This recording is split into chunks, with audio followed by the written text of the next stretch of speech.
कभी सोचा है कि देवताओं की सेवा करने का नाम लेकर एक निर्दोष लड़की की जिंदगी को कैसे बर्बाद किया जा सकता है?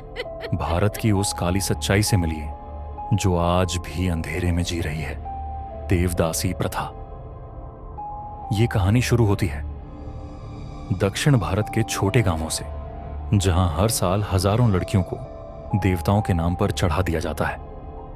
लेकिन क्या यह सच में धर्म है या फिर पाखंड का ऐसा जाल जिसमें इन मासूमों की जिंदगी फंस जाती है?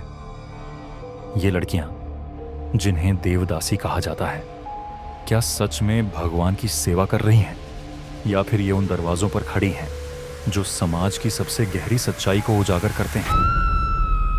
देवदासी प्रथा एक ऐसी परंपरा जो कभी धर्म और संस्कृति का प्रतीक मानी जाती थी। माना जाता था कि देवदासियां भगवान की पत्नी होती हैं। उन्हें मंदिरों की सेवा में रखा जाता था और उनके नृत्य और कला को सम्मान की नजर से देखा जाता था। लेकिन वक्त के साथ ये परंपरा बदल गई। इन लड़कियों को भगवान की सेवा के नाम पर मजबूर किया गया, पहले धार्मिक रस्मों के लिए और फिर मानव के सबसे गंदे इरादों के लिए। माना जाता है कि कर्नाटक और आंध्र प्रदेश जैसे राज्यों में यह प्रथा अब भी जिंदा है, भले ही इसे 1988 में गैर कानूनी घोषित कर दिया गया हो। लेकिन क्या सचमुच ये बंद हुई?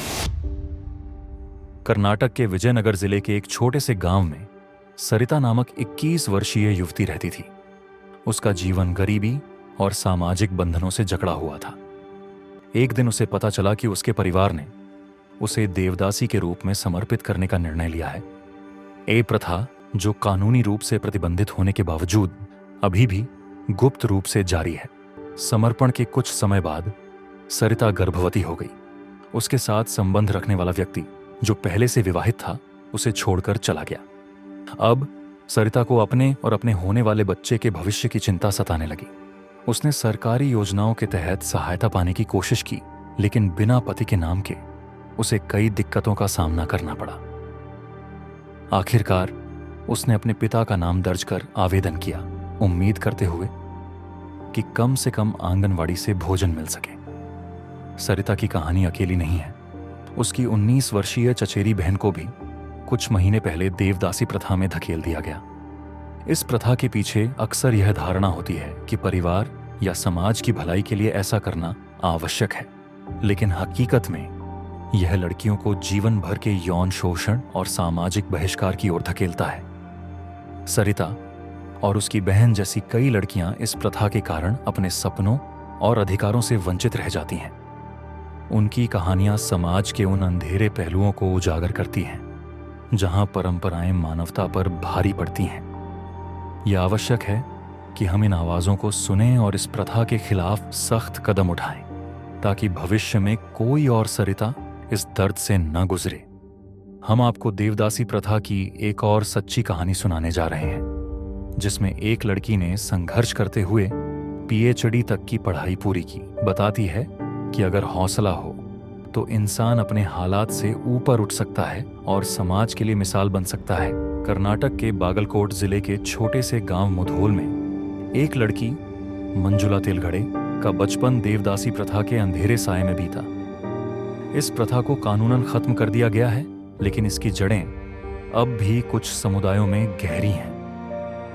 मंजुला की जिंदगी उस संघर्ष की कहानी है जो इन जड़ों को काटने और खुद को आजाद करने की लड़ाई से भरी हुई है। मंजुला की मां और उनकी बुआ दोनों ही देवदासी थीं। गांव वालों की नजर में मंजुला का भविष्य भी तय था। उसे भी इसी प्रथा का हिस्सा बनना था। लेकिन मंजुला की आंखों में कुछ और ही सपने थे। वो पढ़ना चाहती थी, अपना एक अलग रास्ता बनाना चाहती थी। जैसे जैसे मंजुला बड़ी हुई, परिवार और समाज का दबाव बढ़ता गया।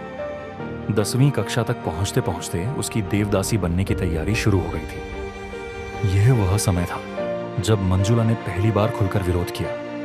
उसने अपने परिवार से साफ शब्दों में कह दिया, अगर मुझे इस प्रथा में धकेला गया तो मैं अपनी जान दे दूंगी। उसकी दृढ़ता ने उसके परिवार को झकझोर दिया। आखिरकार उन्होंने उसे पढ़ाई जारी रखने की इजाजत दे दी, लेकिन यह जीत आसान नहीं थी। मंजुला ने अपनी पढ़ाई जारी रखने के लिए कई छोटे मोटे काम किए। एक निजी अस्पताल में काम किया, ट्यूशन पढ़ाया और किसी तरह अपनी पढ़ाई का खर्च उठाया। उसकी मेहनत रंग लाई और उसने न केवल अपनी स्नातक की पढ़ाई पूरी की बल्कि सामाजिक कार्य मास्टर्स इन सोशल वर्क में मास्टर डिग्री भी हासिल की। इसके बाद उसने पीएचडी करने का सपना देखा। उसकी थीसिस का विषय था देवदासी बच्चों का सामाजिक समावेशन। इस विषय पर काम करना उसके लिए व्यक्तिगत और सामाजिक दोनों तरह से महत्वपूर्ण था।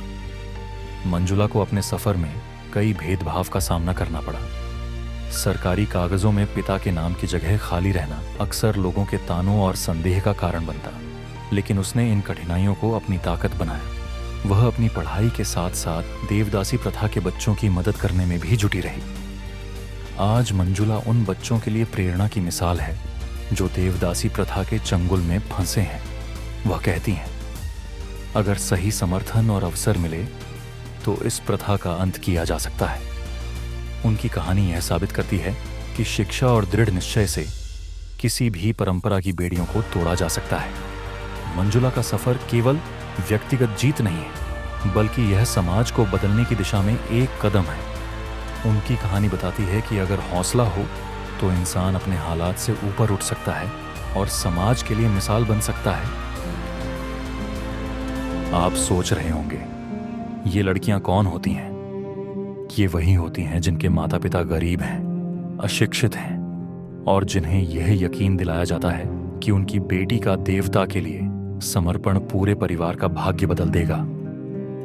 एक बार मंदिर में समर्पित होने के बाद ये लड़कियां सिर्फ धार्मिक रस्मों तक सीमित नहीं रहती।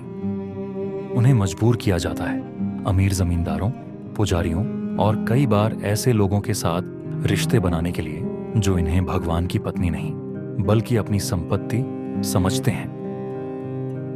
आंकड़े बताते हैं कि 75% देवदासियां अंत में यौन शोषण की दुनिया में धकेल दी जाती हैं। लेकिन क्या इस काले सच को बदला नहीं जा सकता? कुछ संगठन, कुछ आवाजें इन मासूम लड़कियों के लिए खड़ी हो रही हैं, लेकिन ये लड़ाई लंबी है। देवताओं के नाम पर यह पाखंड कब तक चलता रहेगा? यह सवाल सिर्फ इन गांवों का नहीं बल्कि पूरे समाज का है। आज जरूरत है जागरूकता की, आवाज उठाने की और इस अंधेरे को हमेशा के लिए खत्म करने की। क्या आप इस सच को और लोगों तक पहुंचाने के लिए हमारी मदद करेंगे? इस वीडियो को लाइक और शेयर करें और हमें बताएं कि इस प्रथा को खत्म करने के लिए आप क्या सोचते हैं।